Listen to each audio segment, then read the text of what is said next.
Craze था और उस दिन भी वो उसी में बिजी होता है, लेकिन उसकी फैमिली घर पर नहीं होती। तभी गेम खेलने के दौरान न्यूज पर एक रिपोर्ट आती है कि सियोल सिटी में एक वायरस फैल गया है और उससे इन्फेक्टेड होकर लोग एक दूसरे को ही काट रहे हैं। ये वायरस इस हद तक फैल चुका है कि गवर्नमेंट के कंट्रोल से भी बाहर हो गया है और जो लोग सरवाइव कर गए हैं उन्हें बचने के लिए कोई रास्ता नजर नहीं आ रहा। ये न्यूज सुनकर वो अपने अपार्टमेंट की बालकनी से बाहर देखता है कि वहाँ पर इन्फेक्टेड लोग बुरी तरह एक दूसरे को काट रहे हैं और वो सारी सिचुएशन देखकर वो काफी घबरा जाता है। असल में वो वायरस ज़ॉम्बी वायरस था और उसकी वजह से इन्फेक्टेड होकर लोग ज़ॉम्बीज बन रहे थे। अब जैसे ही वो अपने फ्लैट में आता है, उसका एक नेबर जबरदस्ती उसके फ्लैट में घुस जाता है, जो जुनवू को उसका वॉशरूम इस्तेमाल करने के लिए बोलता है। और तब जुनवू न्यूज देखता है कि लोग इन्फेक्टेड होकर कैनिबलिस्टिक नेचर शो करवाते हैं, उनकी स्किन बिल्कुल व्हाइट हो जाती है और आईज रेड, और बस इसके साथ ही उसका नेबर एक ज़ॉम्बी में कन्वर्ट हो जाता है। लेकिन फिर भी जुनवू उसे अपने फ्लैट से बाहर निकालने में कामयाब हो जाता है और फौरन वो दरवाजे को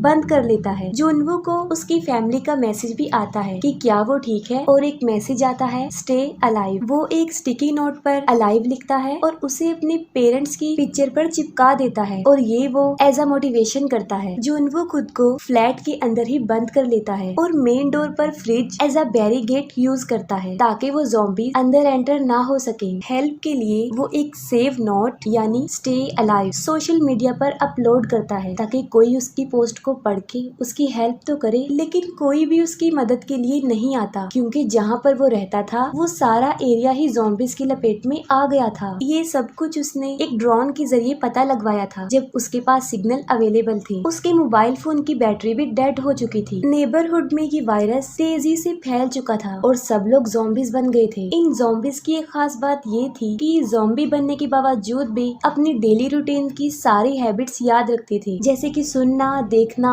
मूवमेंट और डेली रूटीन। जैसे अगर वो सुबह ऑफिस जाते थे तो वो ज़ॉम्बीज बनकर भी ऑफिस जा रहे थे। और सुनने में ये ज़ॉम्बीज में एक नया कॉन्सेप्ट लग रहा था। जुनवू को याद आता है कि वो रेडियो के थ्रू हेल्प के लिए किसी को मैसेज भेज सकता है, लेकिन उसके घर में इस किस्म की कोई भी डिवाइस अवेलेबल नहीं थी। वक्त गुजरता जा रहा था और हर रोज जुनवू मदद लाने के लिए वीडियो बनाया करता था और जाहिर है इतने दिन घर में एक कैद की तरह रहने से उसकी सारी फूड सप्लाई के साथ साथ इंटरनेट और नेटवर्क भी नहीं रहता। रात को वो एक पुलिस ऑफिसर को देखता है जो अपनी जान बचाने के लिए उन ज़ॉम्बीज से लड़ रही थी, लेकिन वो ज़ॉम्बीज उसे भी मार डालते हैं। वो सब कुछ जुनवू की आंखों के सामने हो रहा था। वो उन ज़ॉम्बीज का ध्यान अपनी तरफ लगाने के लिए उसे बचाने की कोशिश करता है, लेकिन इसका कोई भी फायदा नहीं होता। इसी दौरान एक ज़ॉम्बी मेन डोर को ओपन करके उसकी तरफ आने की कोशिश करता है और तब वो उस ज़ॉम्बी को लटक कर इस तरह दिखाता है कि जैसे वो नीचे गिर गया हो और उसके साथ ही वो ज़ॉम्बीज नीचे गिरकर मारे जाते हैं, लेकिन जुनवू समझदारी का मुजाहिरा करते हुए बच जाता है। अब इन ज़ॉम्बी से तो वो जान बचा लेता है, लेकिन फिर वो देखता है कि घर में खाने की सब चीजें खत्म हो गई हैं और तब वो ड्रिंक करके अपना गुजारा चलाता है। स्टार्टिंग में उसे अच्छा फील होता है, फिर उसे हेलुसिनेशंस होते हैं कि उसकी फैमिली घर आ गई है, सब कुछ नॉर्मल हो गया है, लेकिन असल में ऐसा कुछ भी नहीं हुआ था। सडन उसकी मोबाइल फोन का नेटवर्क रिस्टोर होता है और उसकी फैमिली की तरफ से एक वॉइस मैसेज आया होता है। वो वॉइस मैसेज एक नॉर्मल इंसान में लास्ट था क्योंकि अब वो भी ज़ॉम्बीज बन चुके थे। वो काफी गुस्से में आ जाता है और घर को तोड़ने लगता है। गुस्से में आकर वो घर का सारा सामान तोड़कर फ्लैट से बाहर आ जाता है, लेकिन इन खतरनाक ज़ॉम्बी से लड़कर उनका भयानक रूप देखकर वो वापस अपने फ्लैट में आ जाता है और बस उसके जहन में एक ही बात घूम रही थी और वो थी स्टे अलाइव। इन ज़ॉम्बीज को देखकर वो ये डिसाइड कर लेता है कि वो ज़ॉम्बी तो बिल्कुल नहीं बनेगा।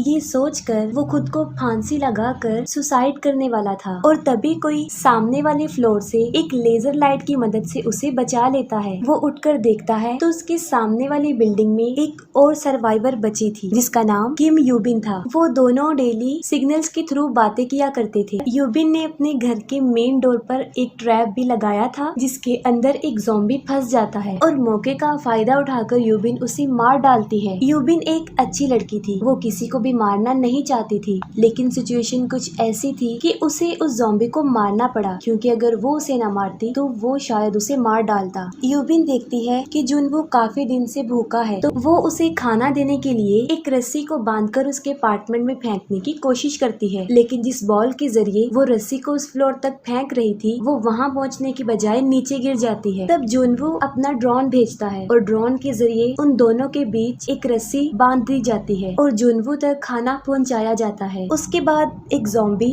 उस बॉल को देख लेता है जो अपनी रियल लाइफ में एक फायर फाइटर था और उसे रस्सी पकड़कर आसानी से ऊपर चढ़ना भी आता था, क्योंकि ये ज़ॉम्बीज की नेचर में शामिल था कि वो अपनी किसी भी हैबिट को नहीं भूलते। वो उस बॉल को पकड़कर खींचता है जो रस्सी के सहारे यूबिन के रूम के एक टेबल से बांधी गई थी। वो टेबल अपनी जगह से मूव करता है और जोर से आकर यूबिन को लग जाता है, जिसकी वजह से वो बेहोश हो जाती है और वो ज़ॉम्बीज रस्सी को पकड़कर ऊपर चढ़ने लगते हैं। जुनवो अपना ड्रोन उस ज़ॉम्बी की तरफ भेजकर उसकी अटेंशन को डाइवर्ट करता है और उसके फेस पर एक कट भी लगा देता है, लेकिन अब जुनवो के मेन डोर पर भी ज़ॉम्बीज दरवाजा तोड़ने की कोशिश कर रहे होते हैं, जिससे उसका ध्यान ड्रोन के कंट्रोल से हट जाता है और वो ज़ॉम्बी उस ड्रोन को पकड़ लेता है। लेकिन इसी दौरान यूबिन होश में आ जाती है। वो उस ज़ॉम्बी का हाथ काट देती है और वो सीधा जाकर नीचे गिरकर मर जाता है। जुनवो डिसाइड करता है कि वो आसपास के फ्लैट में जाकर वहाँ पर खाना ढूंढेगा। वो एक ज़ॉम्बी के पास से चाबी लेता है और फ्लैट के अंदर चला जाता है और जिस ज़ॉम्बी से उसने की ली थी, जुनवो को लगता है कि शायद वो ही फ्लैट का ऑनर है। उसको वहाँ पर खाने पीने के साथ साथ वॉकी टॉकी, एयरफोन्स और इसके साथ साथ माउंटेन हैकिंग का सामान भी उसे मिल जाता है, जिससे वो सोचता है कि यहाँ पर रहने वाला आदमी काफी एडवेंचर था। फिर वो बेडरूम में जाता है और वहाँ पर एक लेडी को देखता है जो कि मर चुकी होती है, लेकिन उस फ्लैट का मालिक ज़ॉम्बी आकर जुनवो पर अटैक कर देता है, लेकिन वो किसी तरह अपनी जान बचाकर वहाँ से निकल जाता है।